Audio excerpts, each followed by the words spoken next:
Dick lapsed into what would have looked like a silence to a passerby, but the story went forward in the series of pictures and connected phrases.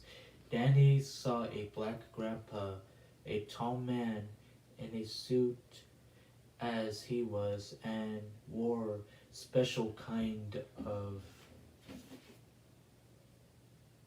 fedora, fedora, fedora hat on his head. He saw how there were always little buds of spittle at the concerns of his mouth, and how his eyes were red rimmed, like he was tired or had just gotten over crying. He saw how Dick how to how he would take Dick. Younger than Danny, now probably the same age as he had been that winter at the Overlook. On the lap, if they weren't alone, he might only tickle. If they were, he put his hands between Dick's legs. Oh, oh my God. Do you like that, Grandpa? Grandpa Andy would pant his ear. He smelled the cigarettes and the white horse scotch. 'Cause you do every boy like that. But even if you don't, you doesn't tell. If you do, I'll hurt you. I'll burn you. Holy shit, Danny said. That's gross. That's gross. There were other things too, Dick said, but I'll just one. Tell you one. Grampy Grampy hired a woman to help out around the house. After his wife died, she cleaned and cooked. A dinner time. She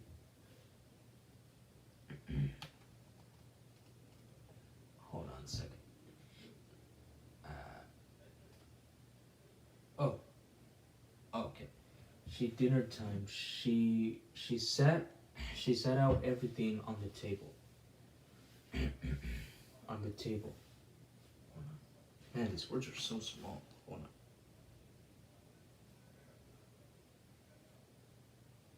Oh, table at once. From salad to dessert, because that's the way old Black Grandpa liked it. Grandpa liked it. Dessert was always cake, or pudding. It was put down on a little plate or in a little dish next to your dinner plate, so you would uh, look at it and want it while you plowed through the other muck. Grandpa's hard and fast rule was you could look at the dessert, but you wouldn't eat dessert unless you finished every bite and fried meat, that boiled greens, and mashed potatoes. Wow. You even had to clean up the gravy, which was lumpy and you didn't have much taste. If it wasn't all gone, Black Grandpa handed me a hunk of bread and say, sober up with that. Dicky, Dicky Bird, make that plate shine like the dog licked it. That's what he called me, Dicky Bird. Sometimes I couldn't finish no matter what. And then I didn't get the cake or the pudding. He then he took it to eat itself and self self sometimes when I could finish all my dinner, I'd find I find he smashed a cigarette butt into well to my piece of cake or my vanilla pudding. He could do that because he always sat next to me. He he'd make like it was a big joke. Whoops, missed the ashtray. He said, my ma and pa never a stop to it. Put a stop to it. Although they must have known that even if it was a joke, it wasn't a fair one to play on a child. They just made out like it was a joke too. That's really bad. That's really bad, Danny said. Your folks should have stood up for you. My mom does. My daddy would too. They were they were scared of him, and they were right to be scared. Andy Halloran was a bad motorcycle, he said. Go on, Dickie. Eat, eat around it. That won't poison ya. If I took a bite, he, nani, he'd have a, if had a nani that was a housekeeper's name, bring me a fresh dessert. Fresh dessert, my bad. If I wouldn't, it just sit there. I got to, so I could never finish my meal. Because of my stomach would get all upset. You should have moved your cake or pudding into the other side of your plate, Danny said. I tried that. Sure. I wasn't born foolish. He just moved it back. Saying the dessert went on the right, Dick paused, looking out at the water where a long white boat was trundling slowly across the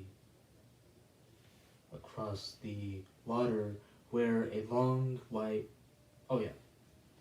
across the dividing line between the sky and the Gulf of Mexico. Sometimes when he got me alone, he bit me. And once when I said I'd tell my pa if he didn't leave me alone, he put a cigarette on my bare on my bare foot. He said, tell him that too, and see what good it does you. Your daddy knows my ways. Already he'll never say a word because he yella and because he wanted the money I got in the bank when I die. Oh, he wants the money. Okay. Which it ain't fixing to do soon. Danny listened in wide-eyed fascination. He had always thought the story of Bluebeard was the scariest of all time. The scariest there could be, but this one was worse because it was true. Sometimes he said that he knew a bad man named Charlie Mannix, and if he didn't do what he wanted, he'll call Charlie Mannix on the long distance, and he come in his fancy car and take me away to a place for bad children. Then Grandpa would put his hand between my Oh my god, this is so messed up. Oh my god. So you ain't gonna say a thing, Dicky Bird? Okay. Dicky Bird, if you do, old Charlie will come and keep you with other children he stole until you die, and when you do, you go to you go to hell, and your body will burn forever. Oh my god! Oh my god! Because you peached, it don't matter if anybody believes you or not. Peaching is peaching. Peaching. For a long time, I believed that the old bastard. I didn't even tell my white grandma, the one with the shining, because I was afraid that she'd think it was all my fault. If I'd been older, I would have known better, but I was just a kid. He paused. There was something else too. Do you know what it was, Danny? Danny looked into Dick's face for a long time, uh, probing the thoughts and images behind his forehead, and at last he said, "You wanted your father to get the money, but he never did." Oh. But he never did. No! Black Grandpa left it all to a home of in the Alabama, and said that I bet I know why too. Because that's there neither not there. And your good grandma never knew. She never guessed. She knew there was something, but I kept it blocked away, and she left me alone about it, and told me that when I was ready to talk, she was ready to listen. Danny, when Andy Halloran died, it was a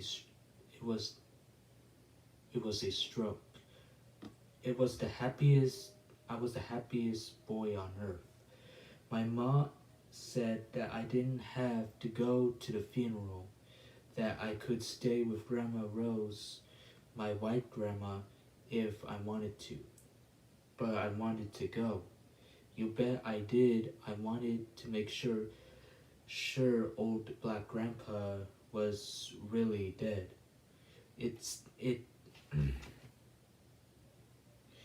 rained that day. Everybody stood around the grave under black umbrellas. I watched his coffin, the biggest and bestest one in his shop. I had no doubt to go into the ground, and thought about all the times he twisted my well and the cigarette, and once he put into my foot, and how he ruled the dinner table like the crazy old king in the Shakespeare play. But most of all, I thought about Charlie Manx, who Grandpa had no doubt made up of the whole cloth, and how Black Grandpa could never call Charlie Manx on the long distance to come in the night and take me away in his fancy car to live the other stolen boys and girls. I peeped over the edge of the grave. Let the boys see my paw.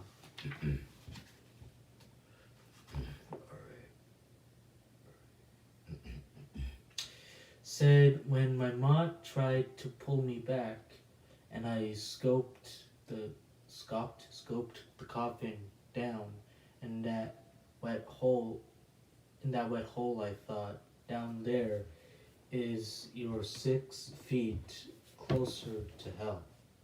Wow. Wow. Closer to hell. Black Grandpa, and pretty soon you'll be all the way, and I hope that the devil gives you 1,000 with a hand that's on fire. Whoa. Wow. Dick reached into his pants pocket and brought out a pack of Marlboros, Marlboros, with a book of matches and tucked it under his cell phone.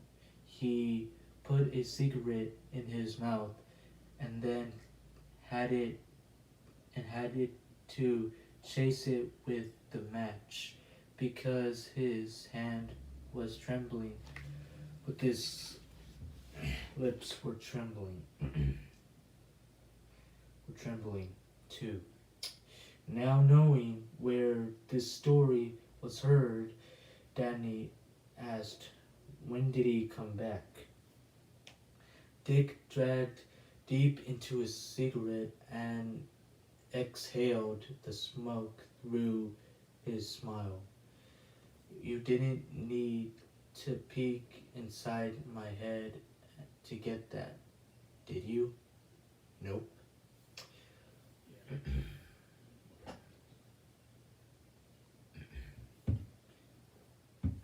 "Nope." 6 months later, I came home from school one day and he was laying naked on my bed with my half-rotted prick all rated up. What? Rated up. He said, "You come on and sit on this, Dicky Bird. You give me 1,000 and I'll give you 2,000. I screamed, but there was no one there to hear it. My ma and pa, they was both working. My ma was in the restaurant and my dad was printing press. I ran out and slammed the door and I heard Black Grandpa get up, thump across the room, thump, thump, thump. And what I heard next, fingernails. Danny said in a voice that was hardly there, scratching on the door.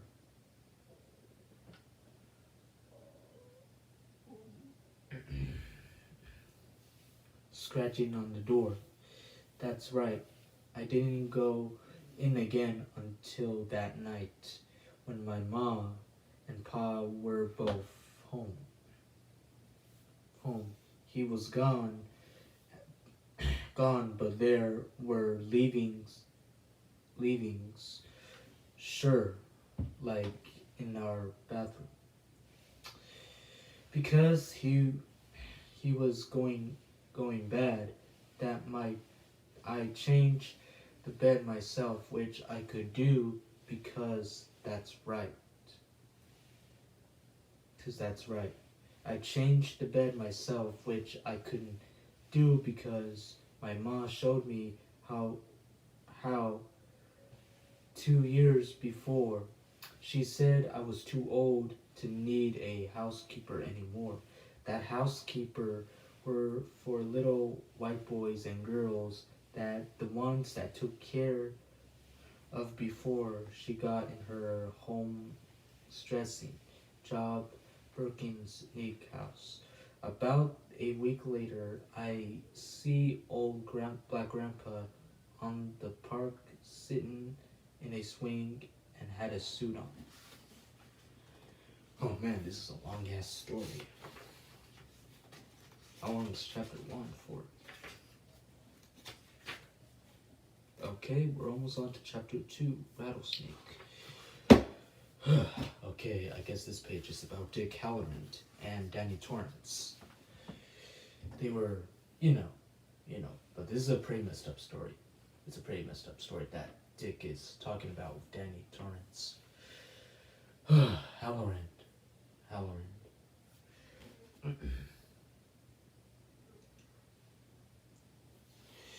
Okay, say a thing, Dickie Bird. If you do, old Charlie will come and keep you with other... Wait, did I read this?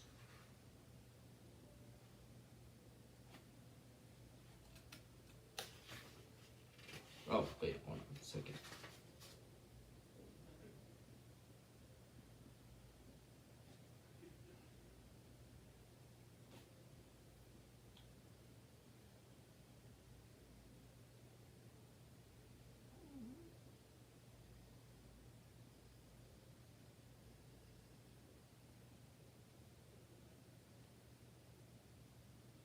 Okay, hold on a second.